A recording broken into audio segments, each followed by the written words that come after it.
Oh, yes. Oh, yes. It's not about that Churchill, the dog. It's not about the dog. It's about the actual Churchill, that one. Hey. I went to see the film last week. The probably extremely factually incorrect film. I was going to say biopic, but it's not really. It's a film about Winston Churchill and one of the D-Day landings. I think was it the D-Day landings? Yeah. Anyway, so I went to see that last week, and I knew it would be all right, not great, but it was either that or Baywatch or Transformers or what's the other one? What's the other one? The Mummy. So screw them. I went to see Churchill. Excellent, excellent.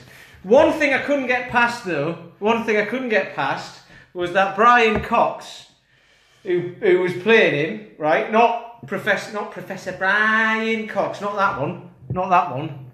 Hey, Andre, welcome. Yeah, not that one. Who's like, you know, who's a professor who goes, "Isn't the universe massive?" It's like, we know that, pal. But anyway, he probably knows his stuff. But he goes on about that. It's really, really, really, really big. It's like, yeah, I know. Anyway, not that one. The other Brian Cox, the actor. But what's funny is, I've never been able to watch him in anything serious since he was Daphne's dad in Frasier. When he's like, "I can't have you putting me up in a suite of a 5-star hotel," when Niles is like bringing him over to the States. "I can't have you flying me first class all the way to America." It's fucking brilliant. So funny. So funny. So I've never been able to even watch Manhunter when he plays Hannibal Lecter, which was the prequel to Silence of the Lambs, which was then remade as Red Dragon. I can't even watch him in that. It's a great show, Andre. Fantastic. Brian Cox and Daphne's dad, absolutely hilarious. Hello, how would you like a roll in the hay? Oh, it's so funny. So funny. Anyway, we digress. Now, Churchill. So this film isn't about, like, it's about one part of the Second World War, but it's more about kind of what he goes through as a person, right? And he doubts himself, and he can't, but he's got to put this front up of being, in charge, so he can run the country and get us through and win the war, basically. Which is all great, right? So the thing is, he uses that, so he can be. He ends up getting so stressed that he's just horrible to everyone. So everyone starts losing confidence in him. He's gone mad. He's just gone. He's lost it. They've got what's his name? Montgomery's in it, and Eisenhower are there trying to do all the military stuff.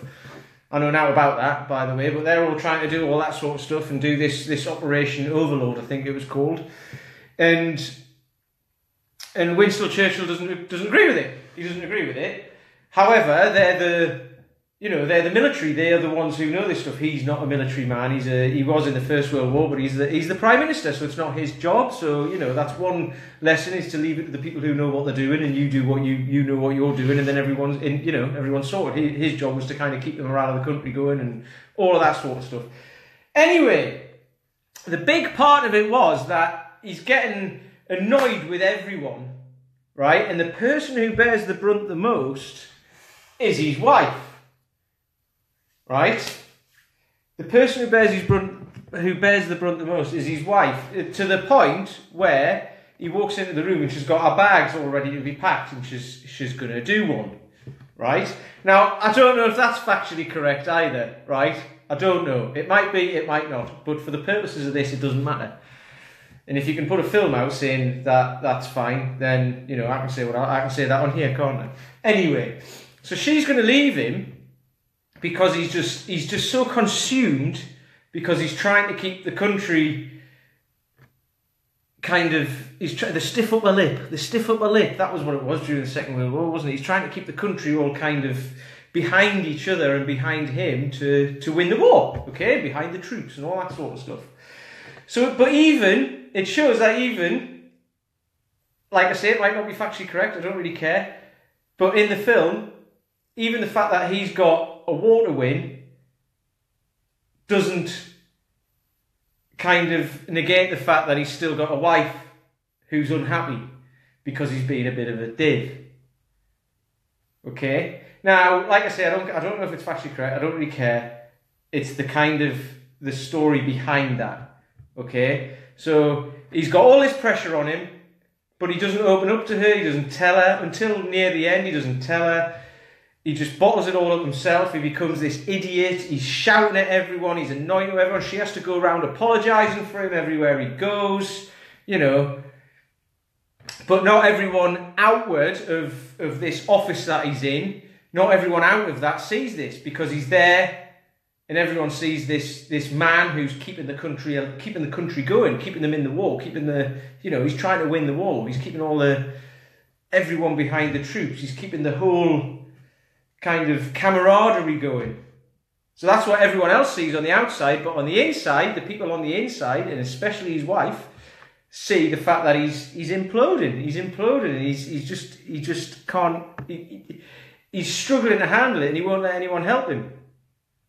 Okay, and that's what happens. That's what happens. I see this all the time, and it happened to me. This is why I'm talking about it. This is why I can talk about it, and this is why I don't care what people think about what I say, whether you think it's a load of rubbish or not, because I know it isn't, because I've done this.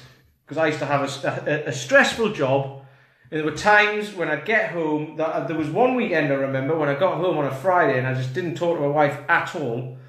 And we were meant to be going away for the weekend, and I just said, look, I've had a really shitty week. You know, I had to make money for a company basically, and I was like, we've lost a shitload of money, you know, which kind of, I don't know whose fault it was. Was it my fault? I don't know. It might have been, but anyway. And I was like, I can't go away this weekend. I can't go. You can go away. You crack on. We'll go to London to see some friends. I was like, you crack on. I'm staying here on my own because I'm stressed. So rather than actually and then she was like, you know, rather than talking about it, I just said, and that's it. End of subject, and I'm done. I'm staying here for the weekend. So she went away for the weekend, and I stayed at home. And it was, you know, when I look back on that now, it's like, you know, I should have said, here's why, here's what's happened, can you help me out? You know, can you not help me out, but can you show me some empathy? Can you show that it's not just me who feels like this, right? That's like a big thing, you know. So Churchill's probably there in this factually incorrect film, probably, with Brian Cox, Daphne's dad. He's probably there, kind of thinking no one else gets this because no one else has had this pressure piled upon them because I'm running a country through a war.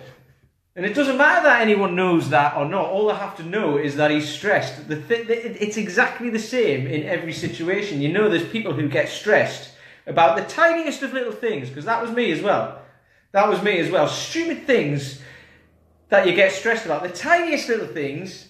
It's probably because you're stressed about something else anyway, that's over there. Something else, bigger, anyway, like at work. I used to get stressed about stupid things, like they didn't have any, I don't know, they couldn't make me an espresso at the coffee bar or something like that, and I'd go fucking mental, and then get back to my desk and stop. I used to bang my head on the desk. I actually used to bang my head on the desk. And just because of stupid little things like that, but it wasn't because of that, it was because the job was stressing me out and I didn't like it very much towards the end and all that sort of stuff. So, you know, and unless you tell someone about this, or unless you try to do something about it, or unless, you know, you try to get rid of that stress in a different way, so then you're not trying to pile it onto everyone else without actually telling them why, you know, when you walk around with a face like thunder, I was going to say a face like an arse, but I'll say a face like thunder, you know, and then people are like, what's wrong? You're like, nothing. And then you go and sit down and all that. And don't tell us that you don't do it, because everyone does it.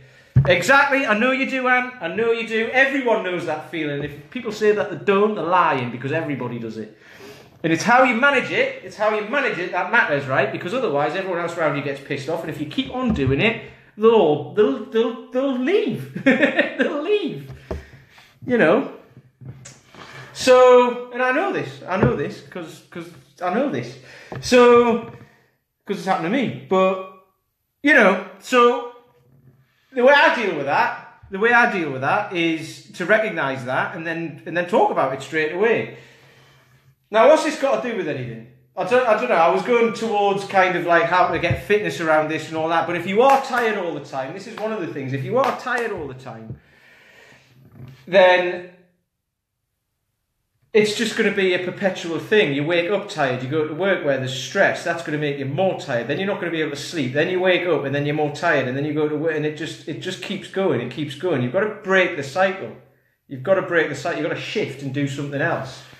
And the fact is that exercise does help, because it'll give you energy, it'll help you sleep better. If you're eating better, it'll give you more energy, which will help you sleep better. If you drink more water, it'll keep you hydrated, which will stop you, it'll help stop getting stressed, it'll stop you making you feel rubbish, and if you feel rubbish you wonder why, and it's in the back of your head, and then you're kind of stressed anyway, but you can't work out why. What are you stressed about? Well, I don't know, it's been alright at work actually, but it's probably because you feel a bit like shit, and you can't work out why, but you're not that worried about it, because you're not on death's door, so it doesn't matter, but it'll be in the back of your mind, always, everywhere, like hemorrhoids. Ooh, there's a word you want to stay away from. Anyway, so things like that, right? So the thing is to step up and do something about it before you piss everyone off. So, this might have pissed you off, but there you go, that's the way it goes. I'm cool with that. So, where I started on all this is in this bloody program below. Now, there's people been downloading it and having a look at it, and which is brilliant. But you know, it's a great program to do. But then, what is the next step from it? It'll keep you going. It'll keep you going for a month or 2 months or whatever, like everything does, and that's brilliant. Yeah, it's a good stress release, Andre. You're bloody right. Of course it is. Of course it is. It makes you feel better, it gives you energy, it makes you fitter, it'll probably help you lose weight if that's what you want. It'll make you feel stronger, it'll make you feel more alert, and also if you've got a stressful situation, if you just sit and think about it, if you sit and think about it and stew on it, it'll just be there. If you go and do something, do half an hour, even just half an hour exercise, even just go out and go for a walk for 20 minutes and come back, or 10 minutes even, and come back, then you're kind of like, right, what was I thinking about? And then you'll move on. And then if it does come back, it'll not be as stressful because you've had a little bit of time off.